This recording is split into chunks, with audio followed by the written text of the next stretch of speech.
Hello everyone, this is Sasmita Dhal, welcoming you all to Sai Economics Point.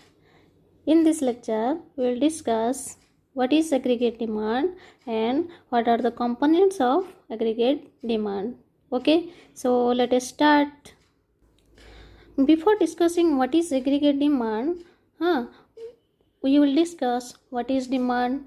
Okay, what is individual demand, what is market demand, and what is aggregate demand. Okay, are these same thing or different? Okay, what you think? Okay, market demand and aggregate demand are the same or it is different? Okay, so yes, it is different. Okay, because first let us start what do you mean by demand, then we will discuss individual demand, then market demand, then aggregate demand. Okay, so demand means effective desire. Okay, effective desire, that means whenever we are saying effective desire, so it must contains 5 elements. Okay, number 1, desire for a commodity. Number 2, ability to purchase it. Number 3, willingness to purchase it. Number 4, price of the commodity. Number 5, the time period in which the demand is met.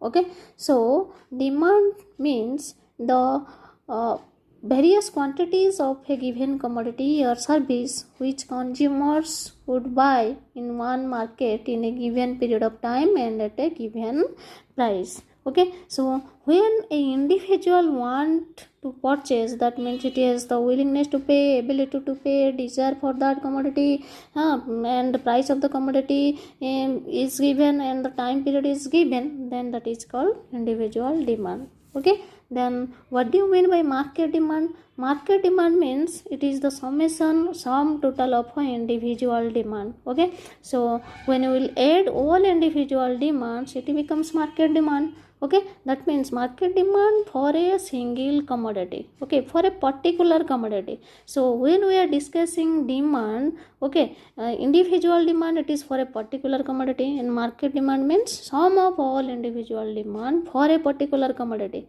Okay, clear? Now we will discuss aggregate demand. Do you think aggregate demand and market demand are same? No, aggregate demand is different. Aggregate demand means demand for a list of commodities, demand for all goods and services. Okay, but market demand for one commodities. Are you getting my point? Clear? So aggregate demand means the total demand for all finished goods and services in an economy. Okay, or you can say it is the aggregate expenditure that different sectors of the economy are planning to incur during a given period of a time. See, different sectors means, okay, there are 4 sectors of an economy. Okay, first sector is the household sector.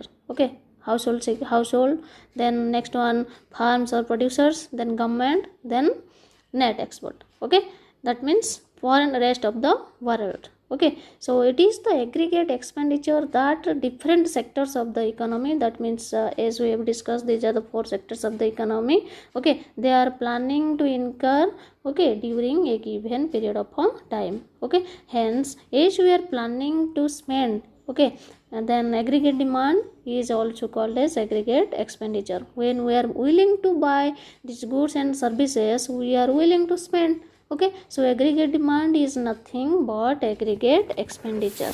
Okay, now we will discuss components of aggregate demand. Generally there are 4 components of aggregate demand. First one, C, I, G and M. Okay, C stands for consumption expenditure, that is by household sector.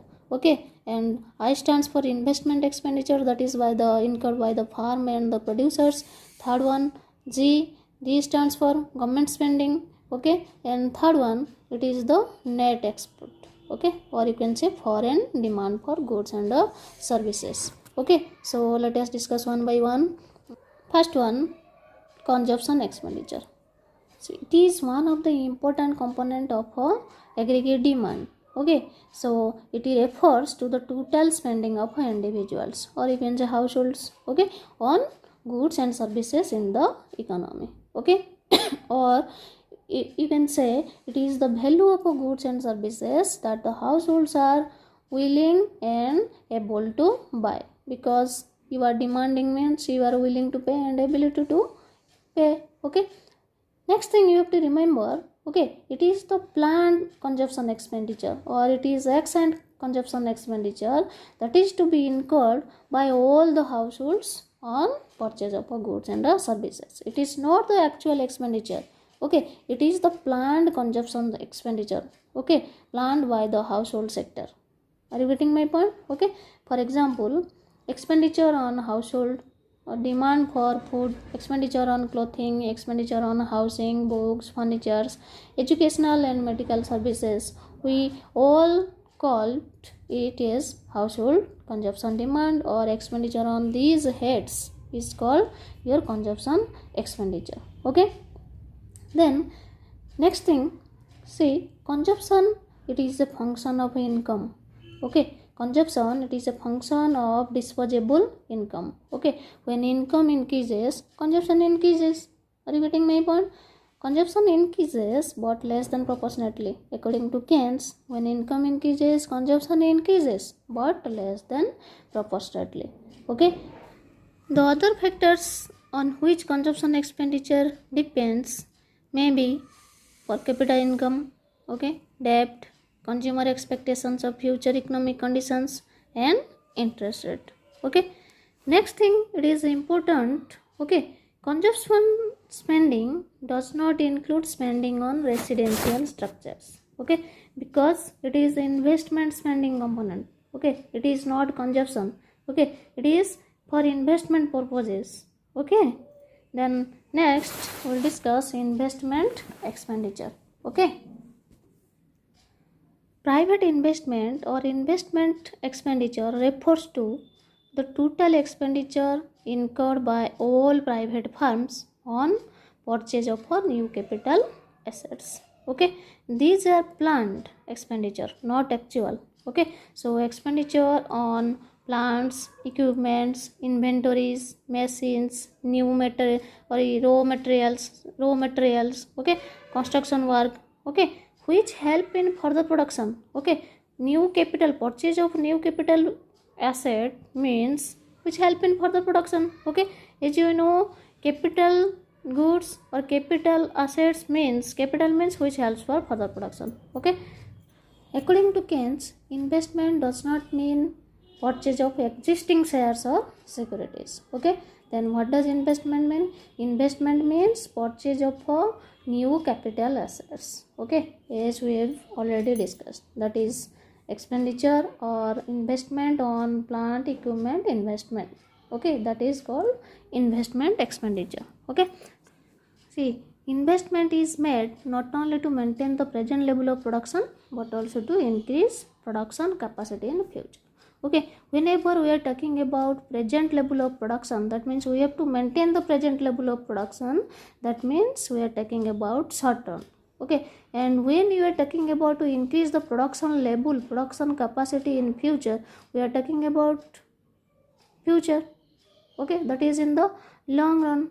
Okay, in the short run, as you know, short run fixed, we can't change the fixed factor. Okay, so whatever may be the level of income, okay, investment is same at all levels of income. Therefore the investment curve, investment line, it is parallel to x-axis. Okay, so investment is autonomous. Why investment is autonomous in the short run? Because in the short run, capital, we can't change the fixed assets. Okay, because we have a short span of time, within very short period of time we cannot change the capital assets, that is fixed vectors.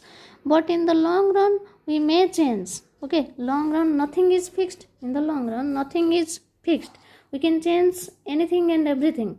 Okay, so in the long run, private investment is assumed as induced investment. Okay, that means producers are motivated by profit. The producers, all producers wants to incur more and more profit. Okay, so they are induced. Okay, that is in the long run, induced investment, but in the short run, as we want to sustain, as we want to maintain the present level of production, so investment is autonomous. Okay, that is same for all level of income. That's why the investment curve is horizontal to x-axis. Okay, then next, what determines the investment in private enterprise? Okay, as we have discussed, consumption.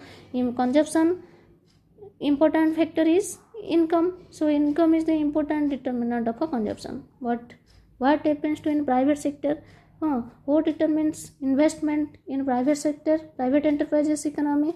Okay, the answer is it depends on mainly on two factors. First one, marginal efficiency of capital, that means the expected return, expected profit, and the rate of interest. Okay, as an investor, okay, an investor will always judge, okay, will check whether the expected rate of return on new investment is equal or greater than or less than the market rate of interest. Okay, if rate of interest is nothing but cost, okay, are you getting my point? Rate of interest, it is nothing but cost. Okay, and MEC, it is the expected rate of return. So an investor or a businessman or a producer will always compare the rate of interest with the expected profit. Okay, if the rate of interest, that is cost, is greater than the rate of interest is more, means less saving, because investment is a function of rate of interest and these are inversely related.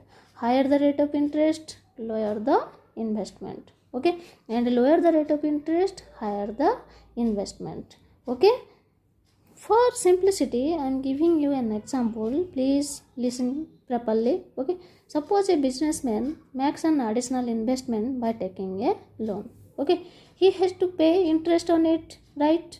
That means cost. Okay, which is his expenditure on new investment. For example, I have borrowed money from Ramo, that is 1 lakh rupees. Okay, and rate of interest is 10%.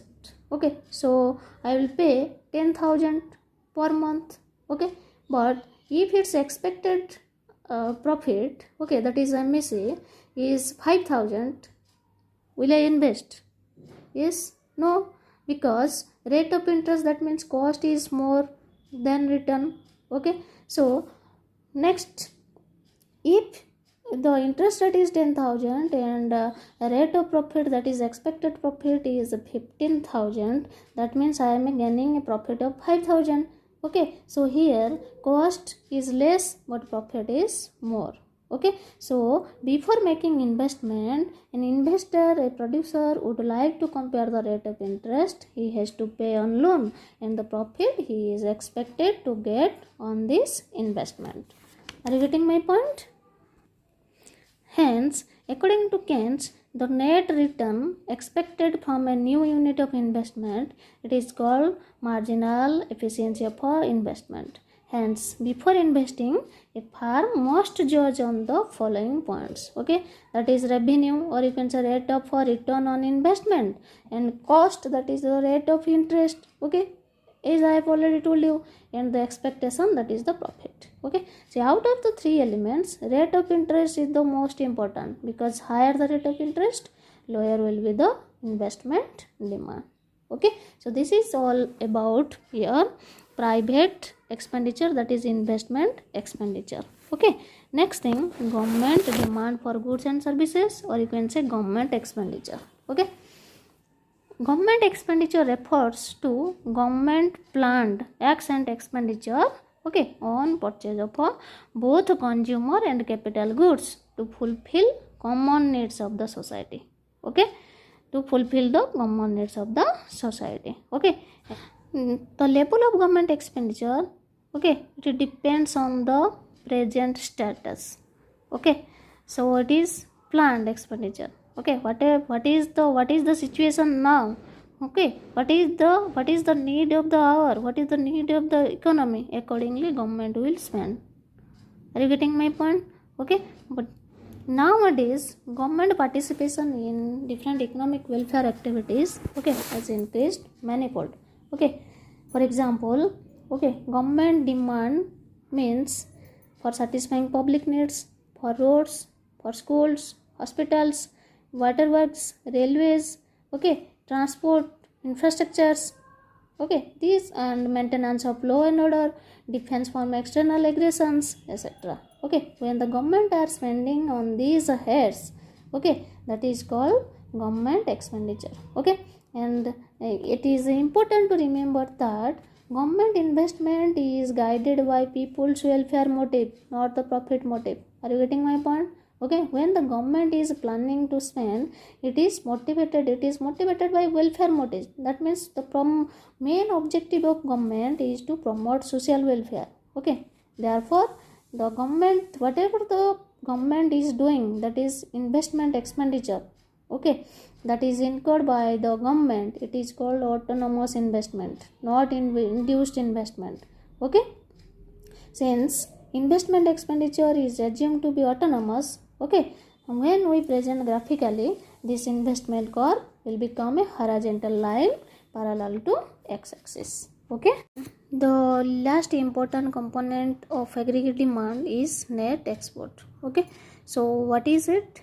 It is the difference between export of goods and services and import of goods and services during a given period.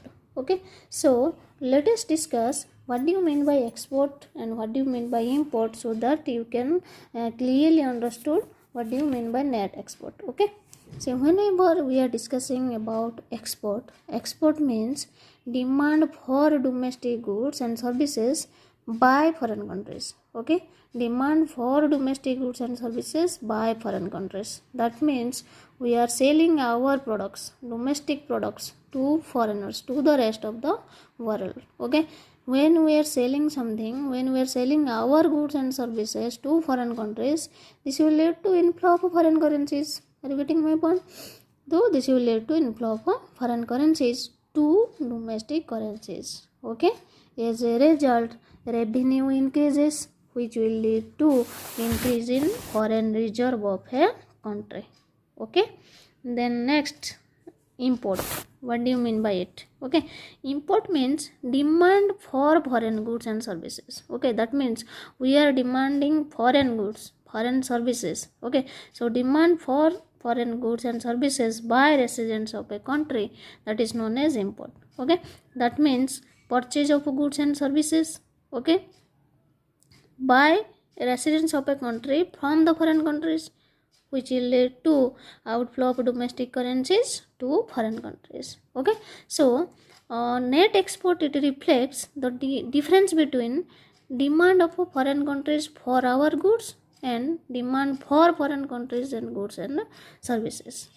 Okay, hence net export show the expected or planned net foreign demand. Okay, however, the magnitude of net exports generally depends on many factors. Okay, so what are these? The first one, rate of exchange. What is the rate of exchange? What are the relative prices of goods and exchange duties, trade policy? Okay, so these are the factors on which the magnitude of our net exports depend.